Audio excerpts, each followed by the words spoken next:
Welcome to Web3 Watchdogs, the podcast that takes a deep dive into the world of Web3 security, compliance, and risk. Join Michael Pearl as he interviews executives from across the Web3 industry to uncover the challenges and opportunities of this rapidly evolving space.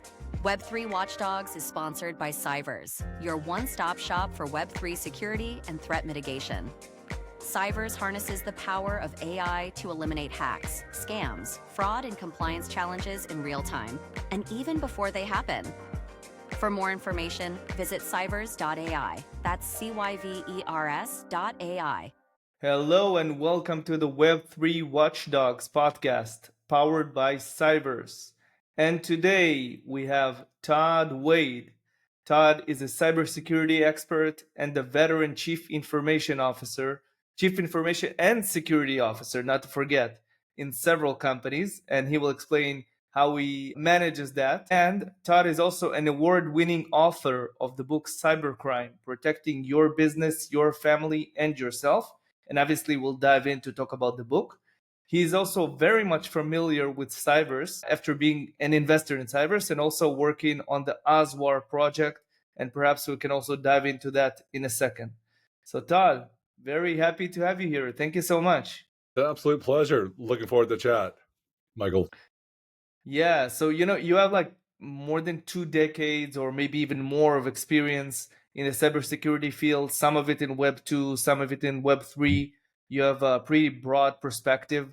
Can you please elaborate on your professional background and perhaps like 2 words about what you've learned in each role?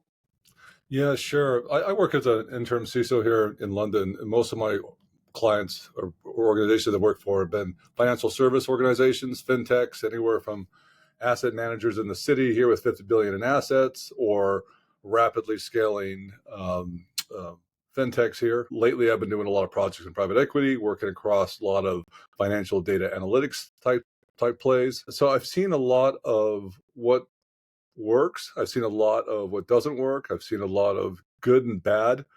And over the last couple of years, been involved in numerous also crypto projects, been advised to come in and offer, high-level advisor strategic advice to these projects from the forensic side up until the exact overall security strategy for these organizations. So a wide spectrum here in where I've been seeing. So, and prior to that, I was the CTO for Skechers years ago back. Wow. And so we did a lot of, obviously Web2 type things. I've seen a lot of transitions and how this is transitioning to some of what Web3 is happening in terms of especially the security challenges that are happening in Web3.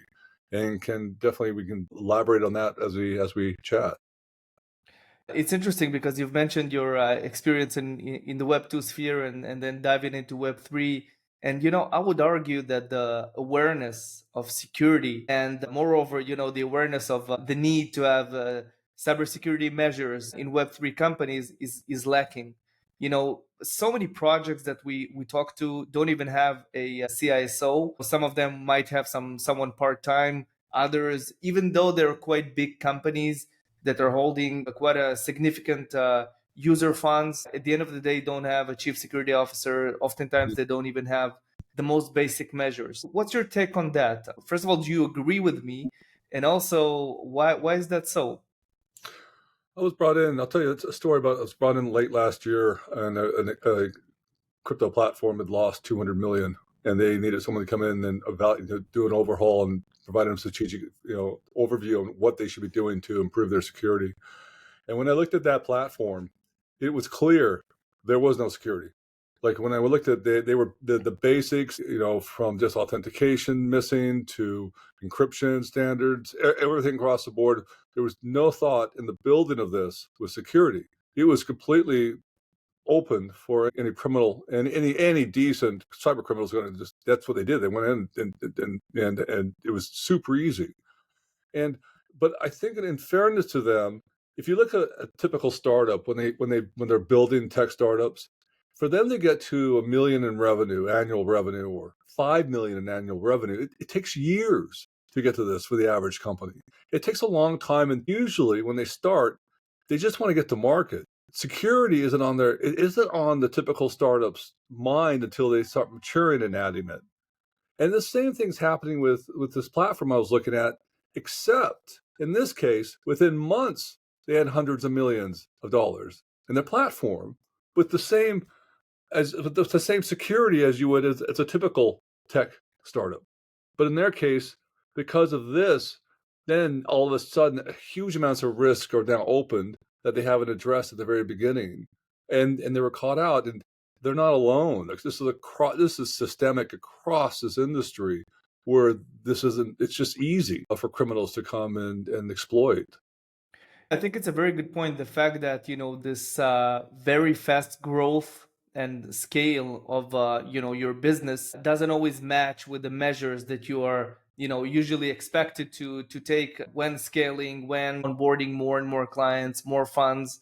So this discrepancy maybe between the growth in, Web2 and Web3 is perhaps one of the culprits of that.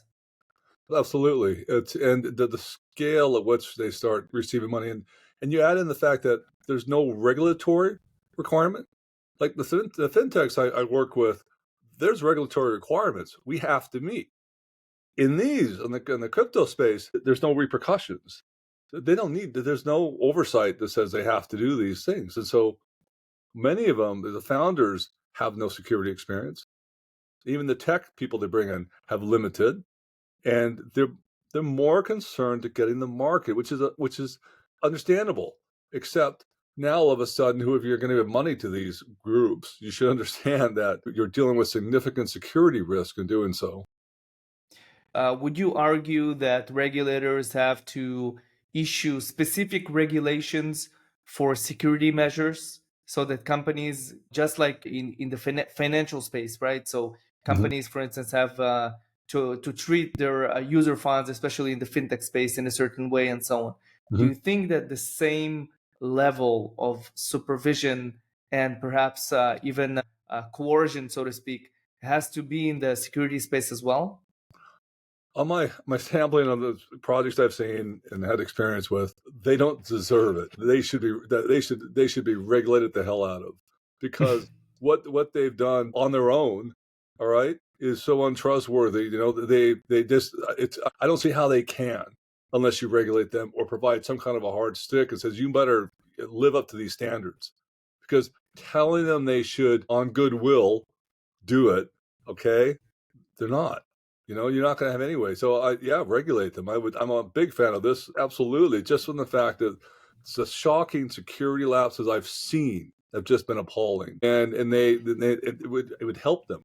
I think it would provide them some structure in how to do it. It'd be helpful for everyone to do it.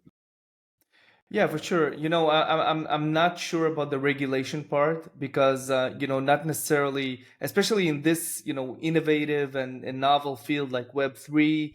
Having some let's say FCA regulators, no disrespect, figuring out what a DeFi project needs, one that resides in London, I think it's going to be a mess. But having said that, I really feel that, first of all, self-regulation, right? You have many initiatives, and perhaps we can talk about OSWAR, which is not really a self-regulation initiative, but it is an initiative that wants to raise awareness and educate about the importance of security.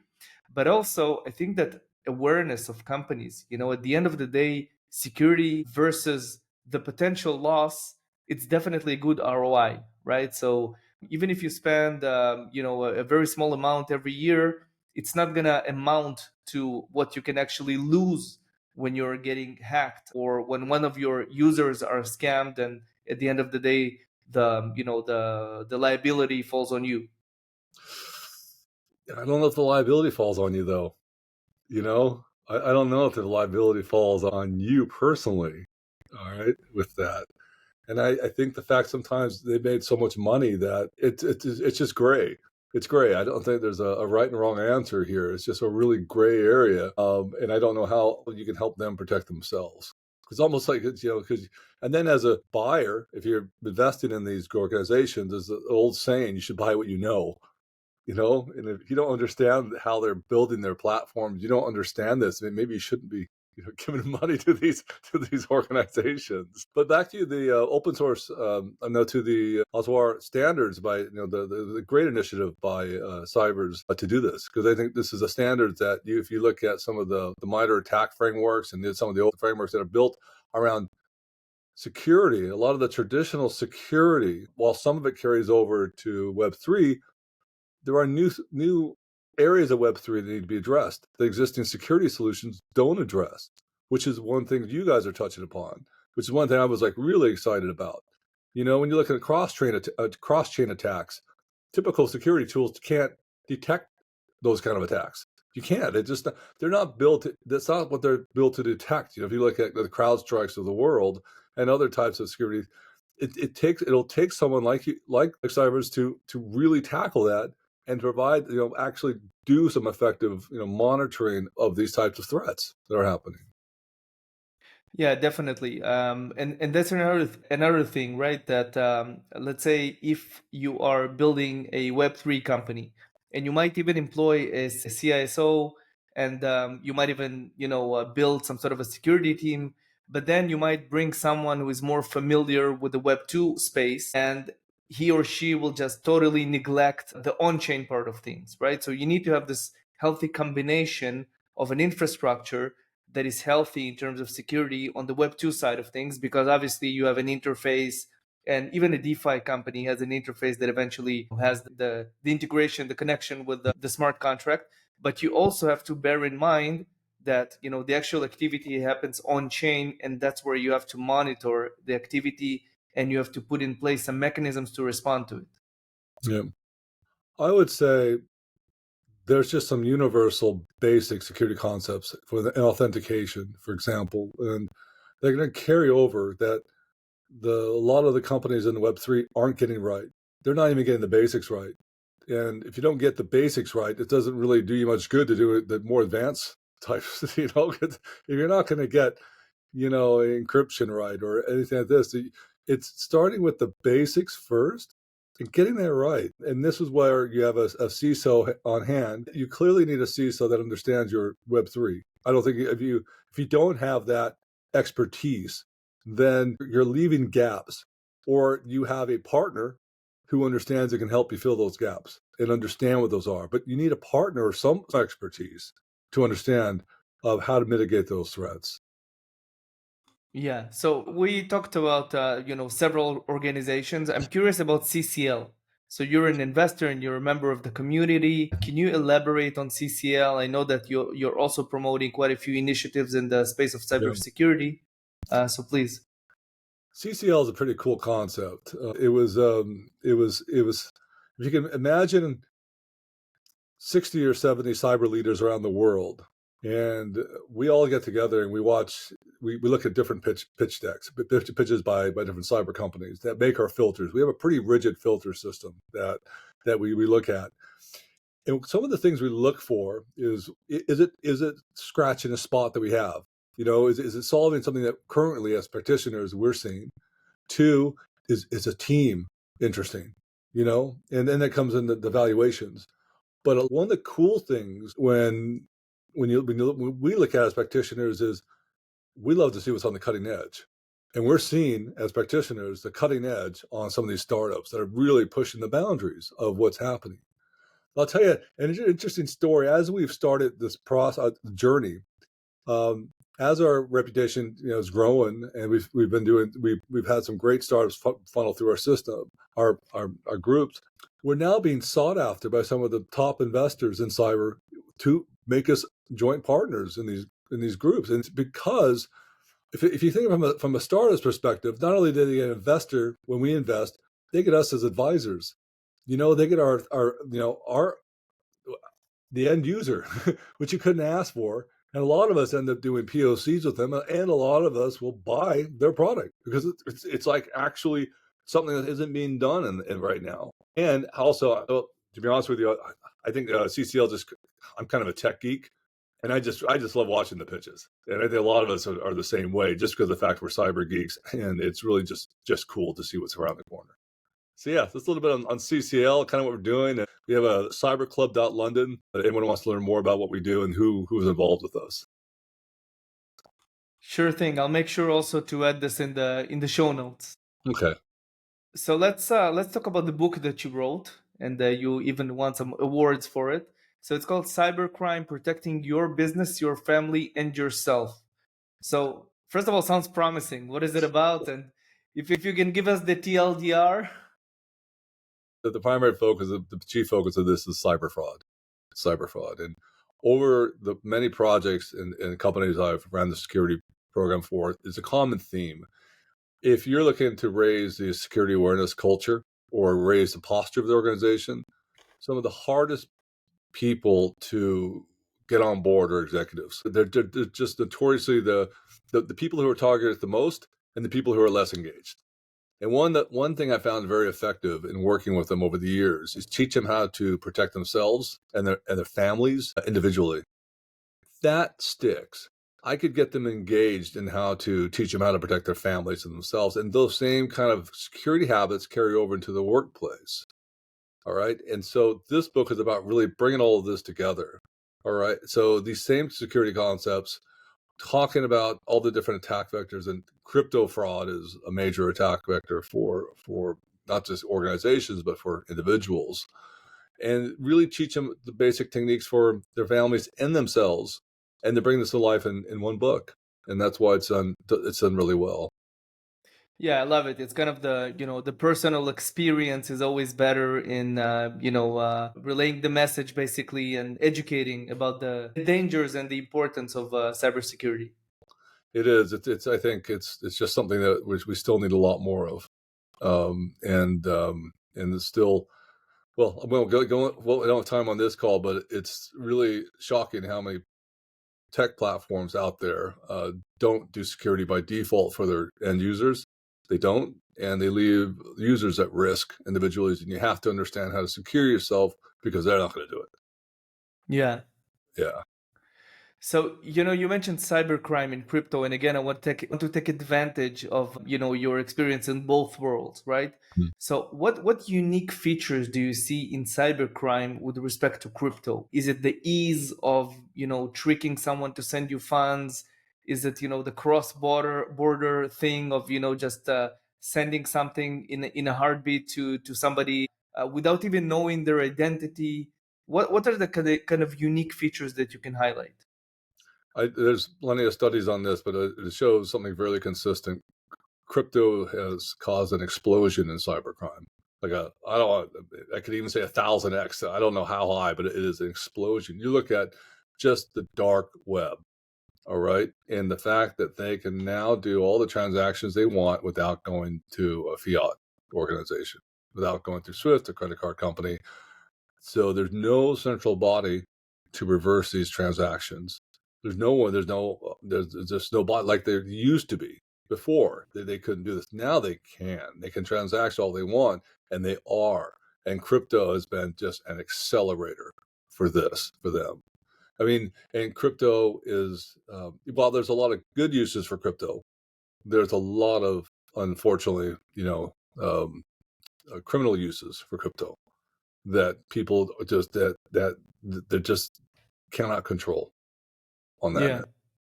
Yeah, I would argue that most uses are good, but we just have to make sure that we're filtering out the bad ones. Yes. And just to zoom in on one of the perhaps biggest threats right now, which is called pig butchering, right? So pig butchering, for the listeners who don't really know, it's basically a scheme of tricking you to send money to somebody else, either by tricking you to invest in something, or on a romantic basis, somebody reaches out to you. If you remember the Nigerian prince, it's the newer evolution, but in crypto. So I'm curious, why is it so hard to combat that phenomenon? Because the numbers, and again, just to give you some data about it, the numbers are somewhere between 10 billion and 70 billion dollars. And there is one research that states that it's closer to 70. But anyway, any number will be staggering here, right? Why is it so hard to combat these types of cyber crimes? The numbers are way higher. If you look at a pig butchering scam, once they do the initial fraud, they then are able to escalate the losses for the individual. And they have great psychological mechanisms to do it to the individual. So they're not happy with the initial one. They're able to then take life savings of victims, life savings. And we need a longer conversation as why that's so effective. But you have is run like a business. You have call centers all around the world where they're specifically trained with psychological mechanisms to engage individuals and then gradually do their tricks on them. And the psychological persuasion methods that they do, any of us are prone to these. This was a really interesting point. These are smart people that got caught up in these. Smart people like you probably know a few, but they're just not going to tell you. All right, because people are pretty embarrassed when they fall victim to these, and they don't want it. They're just it's just shocked that this even happened to them. But the persuasion mechanisms are real, and if you look at some of the call centers where they train them, and then I'm just doing an investment platform, when you try to, let's say, put a stop to it, then they do a whole other series of persuasion methods on you. It really messes with individuals' heads. And it's just really, really sad, and more definitely needs to be done to tackle that. Yeah, for sure. Just from our personal point of view at CyVers, we obviously look into that phenomenon very, very deeply. And what we see is oftentimes that the victim usually uses highly regulated exchanges, or even some neobanks that allow you to hold crypto. And eventually, the transaction itself, after all the psychological process that the person has went to, the result is essentially a transaction from their wallet on this, again, regulated exchange to another wallet that is usually clean. Hence, it's very, very hard to figure out that this wallet is affiliated with the pig butchering network. But needless to say, there are ways of knowing that and attaching this wallet to such a network. So in this case, I wanted to ask you, shouldn't the exchanges do more, because they are the gateways to those malicious actors? And obviously, as a person, and you said even smart people can be tricked, but the exchanges should know better and maybe should do better to stop this. I think the exchanges, we could have a longer conversation on the exchanges for sure. But the exchanges are being taken to court. So you have a lot of the British court systems here on crypto recovery, and they're doing freezing orders on wallets that have been identified as receiving these illicit funds, and they're having success in the British courts for exchanges, even when they're not based in Britain. They could be based in other jurisdictions like the Cayman Islands. They're having success globally on recovering those funds for victims, but none of it is voluntarily on the exchanges. And you have to go through the court system. It's expensive, and they're not very little. They just are not cooperative for the typical recovery case for victims. So you're right; they should be done a lot more, but you have to force them through these courts. And until you force them to the freezing orders on them, they're just not receptive. Not, I can't say all of them, but the vast majority, but just not receptive to this to these arguments. So that's interesting. Let me get this straight. So if I'm an exchange, even if I'm not regulated by the FCA in the UK, but I facilitated, let's say, a pig butchering scam through my system that somebody fell victim to, I'm still liable in the court in the UK for this activity? Yeah, it's a chain of custody argument. So you can see the funds going into Binance as an example. You don't know where the funds go to after that, but that doesn't matter. You can do the chain of custody. That the minute it stops in the Binance wallet, you have the wallet, and that's where you can go after and hold the exchange accountable and do a freezing order. And there's some great court cases, if you want to Google some of the court cases that document the cases, the victims, and these victims have lost millions of dollars or pounds, and they go through the UK system, and they're getting some of their funds back because of this. Very interesting. Very interesting. I want to shift gears for a second to talk about something kind of on a broader spectrum. And as you mentioned, you're a techie and you're a tech geek. So I want to pick your brains with respect to that, because there's a lot of chatter about the use of AI, obviously, but also quantum computing by the hackers. Is it a real thing? Is it really something that is being utilized?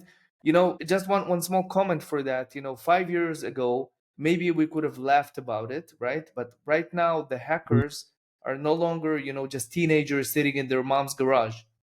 It's oftentimes conglomerates, sometimes even state activated and owned conglomerates. So this is not as crazy as it sounds for them to have access to a quantum computer, or obviously to build their own AI engine to execute their malicious deeds. Let's just tackle one in turn. So if you look at quantum, the threat on quantum that people are concerned about is it going to threaten our cryptographic security and break this is all, everything's running on the cryptographic controls. Can it break? I'm not aware of any examples that it has, and I'm not aware of any examples where it's being used. There, I'm just not aware of it. But on quantum side, I'm not seeing anything yet. But on AI, it is massive. And if you look at the latest IBM cost of a data breach report, clear stats showing how criminals are using AI. Companies, if you do not use AI as a defensive mechanism, the cost of data breaches are significantly higher. So if you're not incorporating it, as one of your security tools or in your tools, you're going to be left at a really big risk for your org. So that's very interesting. Definitely. I mean, at the end of the day, it was just a matter of where there's a will, there's a way, right? So obviously, the hackers, just like corporations, are gonna utilize every technology they can get their hands on and customize for their malicious deeds. They're gonna do it just like a normal CEO or executive wants to utilize AI for the sake of HR management or content creation or code writing. Absolutely. And there's an old security saying, attacks always get better, never worse. So they're going to incorporate this and going to accelerate, and organizations mature at different speeds, and it's going to be the ones that are moving slower that are going to be particularly caught out with, especially with legacy type problems. And it's going to be on the crypto side, all right? And these organizations we were just talking about that haven't taken security, well, this is a 10x problem for them, because all of a sudden they're going to be attacked even worse. And now what are they going to do? They haven't even done the basics right. It's going to be really difficult for them to survive. For sure. Yeah.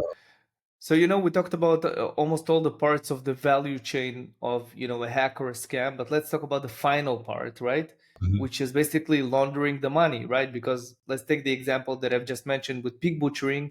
At the end of the day, after traveling to several wallets, this innovator would like to take the funds and to launder the funds and eventually even switch them to fiat. So why is it so hard to tackle this phenomenon, right? So you have so many recent regulations. Just to give you an example, 5 years ago or so, I don't really remember, but Binance didn't even have a KYC mechanism. And now I think it would be very, very hard to find a centralized exchange, even the ones that are totally unregulated. Most of them have KYC mechanisms.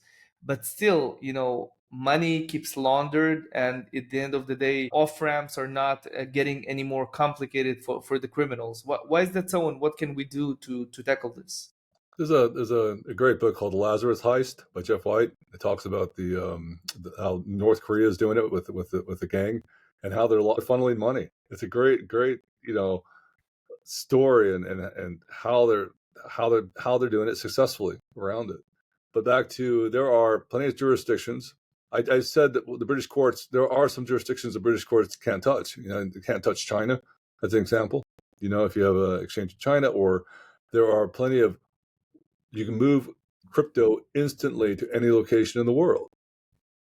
You've got ways to mix it up in the mixers. You've got other ways to change it over to Monero tokens, as an example, to even hide your tracks even more. There's just so many different avenues that they can go after, and so many different jurisdictions. And It's a tough one, really tough. It's way easier for them to do this with crypto than it is for fiat currencies. It's much, much harder. So crypto is just a great mechanism. And I don't see that. I mean, there's steps that are improving it, but it's a real challenge for anyone trying to do investigative work to tackle that. Yeah, for sure. I guess it's much harder with the legal systems. Having said that, what we do in Cyvers is we look at the destination, as you've mentioned, right? Suspicious centralized exchanges, different off-ramp platforms in jurisdictions that are not really, touchable, so to speak, by the more, regulated Western countries. And at the end of the day, when you see the value chain and you see that it ends in such suspicious entities, you can warn the companies not to interact with those wallets in the first place. Yeah. See, you're touching on a place, a sweet spot here that there's just there's no other security companies touching that. And this is like an area where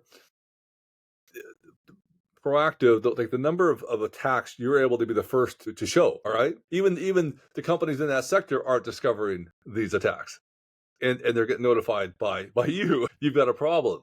I mean, how valuable is that? But no other security company has. They're just not built like that, and they're not looking to address those threats. Which is what you guys are filling that void. Going, all right, this is where we can provide fantastic service to the organizations. With the current threats that are happening in that sector. Yeah, it's a whole different conversation, and we can talk about that for hours. But you just mentioned it. The fact that we need to call the founder or the CEO or the chief security officer, informing them that they were hacked when they were the ones that built the system and designed it, and they have measures that they believe that are so robust. But at the end of the day, we as a company that is looking at them from the outside, and we're consuming on-chain data that is basically open source.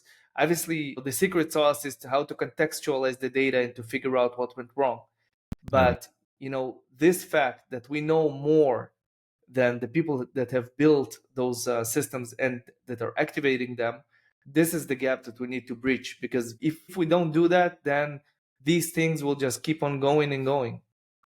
I'm going to revert back to that IBM the latest report that they did, and they touched on a stat that when a company discovers that they've been hacked, all right, it's let's say it's £1 million loss, okay, but when they are notified by an external party that they've been hacked, their losses are greater significantly because more time has lapsed from them discovering it and from the time that this outside body has to tell them they do it. And sometimes it's the criminals themselves telling them in a ransom, hey, I got your data now. But in this case, by the companies not discovering it themselves and you guys haven't discovered for them, clearly there's something going on in their security, all right? And they've already just for sure going to experience worse financial losses, all right? By far, it'd be even more if you didn't tell them, but they're already they're already behind the curve for losses that they're going to have to incur because of this. Yeah, it's a very good point. As per our data, it takes on average 4 hours until the average company would actually know that they were hacked. But if you compare it to the time that it takes for a hacker to drain the funds, it's up to an hour. Oftentimes it's only seconds. So this discrepancy creates exactly what you've just mentioned with respect to losing funds. But you're back to that question on the company sides, on the organization sides. Their security isn't up to, their monitoring tools aren't up to par. Their security alert systems aren't up to par, probably, most likely. And they haven't built out even the capabilities, let's say, to discover them. All right. They're just, they're making lots of money going at 1 million miles an hour, and they haven't thought about, well, maybe I should have a threat detection system or some other way to monitor these threats. So this is why, at the minimum, they should engage you guys or someone, have a way to at least give them some alerts as fast as possible that there's an issue. Yeah, for sure. And on top of that, right now, there are also preemptive measures that you can take that can even stop the hacks before they're happening, right? Yeah. So We have the interceptor that, for instance, can stop a hack much before it happens. When you only want to initiate the transaction by just assessing the maliciousness of all the chain that the transaction is going to go through. So definitely there's a lot to be done. And I totally agree with you on that one. So, we're approaching the end of the conversation, unfortunately. It's really, interesting talking with you. We touched on so many different aspects of cybersecurity. Do you have any advice for let's say, a young chief security officer in a company, thinking of what they should do first? What should they address? Can you give them some piece of advice as, seasoned veteran CISO? There are my advice, if I mentioned throughout this call, is get the basics right. You have some great security frameworks to build upon, whether it's a CIS or NIST, that will give you the basic building blocks. But the basic building blocks you need to get right and start with that. And this is what they're just not getting right. And it's clear, and even just addressing and putting in these controls will enhance your security posture significantly. That's where you need to start. That's where you need to go back to the drawing board and really get this right. And if you are one of these companies without a security leader on your team, get a security leader or a partner to fill that gap. But don't do it without some kind of security insight into what you're building. For sure. Words of wisdom. So on that note, Todd, thank you so much. It was a pleasure, and I'm sure we'll catch up next and discuss some things more in depth. Sounds good. Been a pleasure. You take care now. Thank you. Web3 Watchdogs is sponsored by CyVers, your one-stop shop for Web3 security and threat mitigation. CyVers harnesses the power of AI to eliminate hacks, scams, fraud, and compliance challenges in real time, and even before they happen. For more information, visit cyvers.ai. That's CYVERS.ai.